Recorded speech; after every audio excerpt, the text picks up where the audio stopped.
Voici Max. Aujourd'hui, Max est en bonne santé, mais cela n'a pas toujours été le cas.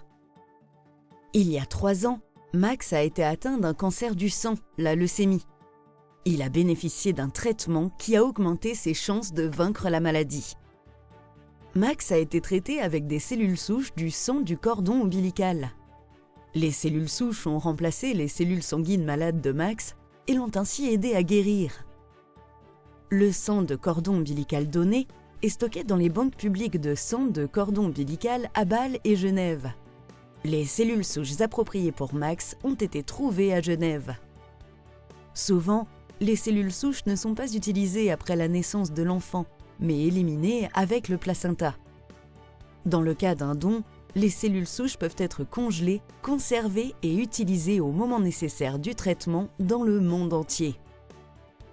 Juste après la naissance, pendant que les parents accueillent leur enfant, le sang du cordon ombilical, qui n'est plus nécessaire, est prélevé.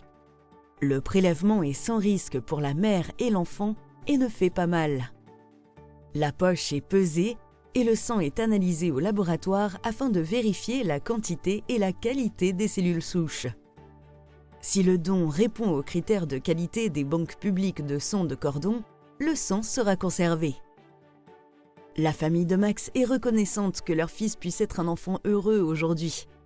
C'est pourquoi, le jour de son anniversaire, ils allument également une bougie pour l'enfant dont le don de sang de cordon ombilical lui a sauvé la vie. Les dons publics de sang de cordon ombilical sont possibles dans les hôpitaux universitaires de Bâle, Berne et Genève, ainsi qu'à l'hôpital cantonal d'Aarau.